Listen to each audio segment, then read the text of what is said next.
بسم اللہ الرحمن الرحیم. ناظرین، ویلاگ نمبر 187 اور آج اس کی تیسری قسط ہے. معارف القرآن جلد 2 132 پیج ہے اور سورۃ آل عمران نمبر 3 ہے اور آیت نمبر ہے 103. ناظرین، ہیڈنگ چل رہا ہے پوری مسلم قوم کا اتفاق صرف اسلام ہی کی بنیاد پر ہو سکتا ہے، نسبی اور وطنی وحدت سے یہ کام نہیں ہو سکتا. ناظرین، روزانہ کی بنیاد پر ہم آپ کے سامنے قرآن کریم کا ترجمہ، تشریح، تفسیر اور تلاوت کلام پاک رکھ رہے ہیں. اس کتاب کا ٹائٹل ہے معارف القرآن جلد نمبر 2، سورۃ آل عمران سے لے کر سورۃ النساء تک، پارہ نمبر 3 کا رکوع نمبر 9 سے لے کر پارہ نمبر 6 کا رکوع نمبر 4. ناظرین، اس کتاب کے رائٹر ہیں حضرت مولانا مفتی محمد شفیع صاحب عثمانی رحمۃ اللہ علیہ، جو کہ مفتی اعظم پاکستان ہیں. نحمدہ ونصلی علی رسولہ الکریم. بسم اللہ الرحمن الرحیم. قال النبی صلی اللہ علیہ وسلم: خیرکم من تعلم القرآن وعلمہ. بہترین لوگ وہ ہیں جو خود بھی قرآن پڑھیں، دوسروں کو پڑھائیں، سکھائیں اور لکھائیں. یاد سے تیری دل درد آشنا مہمور ہے، یاد سے تیری دل درد آشنا مہمور ہے، جیسے کعبہ میں دعاؤں سے فضا مہمور ہے. وہ فرائض کا تسلسل نام ہے جس کا حیات، جلوہ گاہیں اس کی ہیں لاکھوں جہان بے ثبات. دوسرا یہ کہ اس وحدت کا ہر فرد اللہ تعالیٰ کے بھیجے ہوئے نظام کے مطابق اپنے اعمال و اخلاق کی اصلاح کر کے اپنی دینوی اور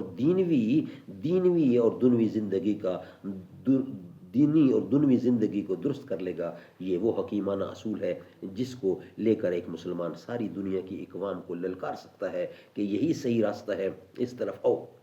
اور مسلمان اس پر جتنا بھی فخر کریں بجا ہے. لیکن افسوس ہے کہ یورپ والوں کی گہری سازش جو اسلامی وحدت کو پارا پارا کرنے کے لیے صدیوں سے چل رہی ہے، وہ خود اسلام کے دعویٰ داروں میں کامیاب ہو گئی. اب امت اسلامیہ کی وحدت عربی، مصری، ہندی، سندھی میں بٹ کر پارا پارا ہو گئی. قرآن کریم کی یہ آیت ہر وقت ہر جگہ ان سب کو با آواز بلند یہ دعوت دے رہی ہے کہ یہ جاہلانہ امتیازات در حقیقت امتیازات ہیں اور نہ ان کی بنیاد پر قائم ہونے والی وحدت کوئی معقول وحدت ہے. اس لیے اعتصام بحبل اللہ کی وحدت اختیار کریں جس سے ان کو پہلے بھی ساری دنیا میں غالب اور فائق اور سر بلند بنایا، اور اگر پھر ان کی قسمت میں کوئی خیر مقدر ہے تو وہ اسی راستے سے مل سکتی ہے. الغرض اس آیت میں مسلمانوں کو 2 ہدایتیں دی گئی ہیں. اول یہ کہ اللہ تعالیٰ کے بھیجے ہوئے نظام حیات کے پابند ہو جائیں. دوسرا یہ کہ سب مل کر مضبوطی کے ساتھ اس نظام کو تھام لیں تاکہ ملت اسلامیہ کا شرازہ خود بخود منظم ہو جائے، جیسا کہ اسلام کے قرون اولا میں اس کا مشاہدہ ہو چکا ہے. ناظرین، یہ ویلاگ یہاں ہی کمپلیٹ کرتے ہیں. نیکسٹ ویلاگ میں انشاءاللہ بقیہ حصہ ہم آپ کے سامنے رکھیں گے.